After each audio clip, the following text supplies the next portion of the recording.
Mission Ted, we welcome to the show cosmetic surgeon, Dr. James Chan. A respectable, responsible surgeon. Not like Dr. Kurt. You just heard about. The frog of the face.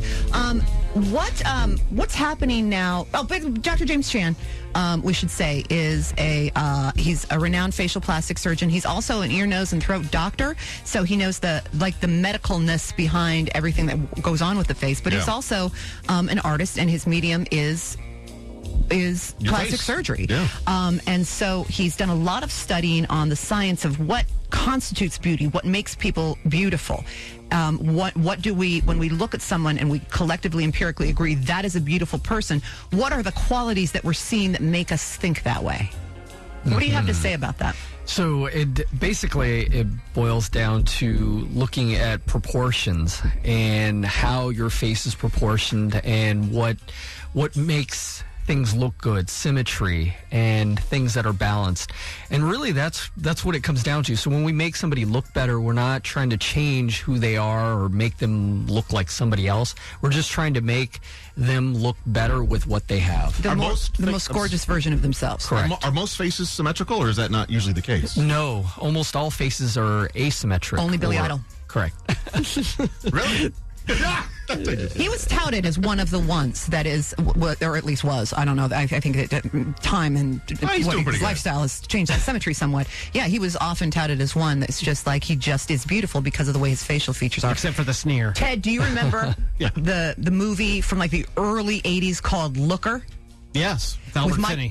Was it Finney or Caine? Michael Caine. It's Albert Finney. It's Albert Finney? Yeah. So there was this movie called Looker, and it was that kind of thing. They were investigating the science, and they were doing it for commercial reasons. They wanted to find spokesmodels and advertisement models that had perfect faces. They were sort of lab creating and testing all these different things in the spiral. But then somebody was coming by with a looker gun, and they were taking out all the lookers, and only Albert Finney could decide if Brooks or whoever it was. It was really scary. So do people have that to worry about, being too gorgeous? I think so. I mean, based on that. Can a patient walk into your office and say, what can you do to me? Do they have to have an idea what they want, or do they just know they don't like it? Not right. Yes.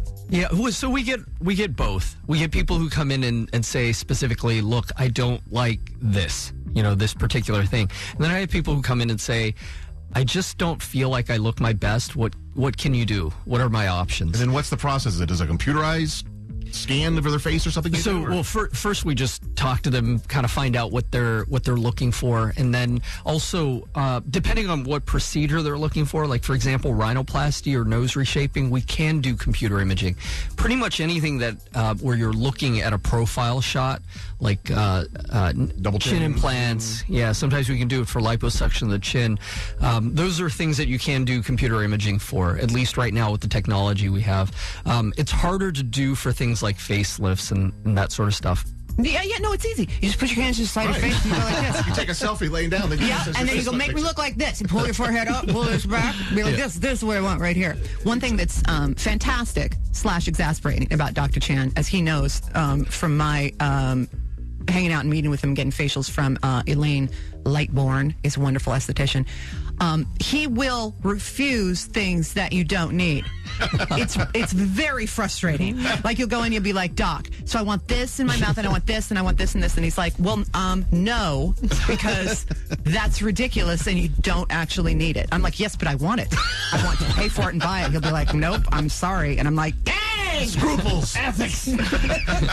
Yeah. I mean, sometimes it does boil down to expectations and what people are looking for and what we can realistically deliver. I think that's the bottom line. Plastic surgery is not a magic wand. We haven't found that piece of equipment yet. But so that's why it's important to be able to talk to people and tell them what's realistic. Has it ever happened for you that someone comes in with some sort of problem and you find out that it is actually, because of your experience and training, that it is actually something that can be solved medically rather than plastic surgery? Yes, that happens a lot. There are times when, medications or, pills or topical things are actually better than surgery. Yeah. Awesome. Ethics.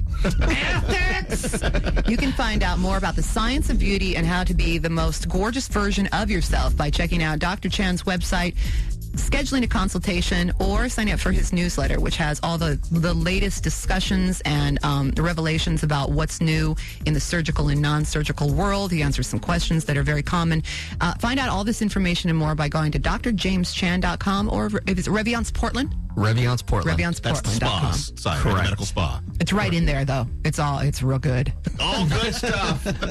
Thanks, Dr. Chan. Thank you.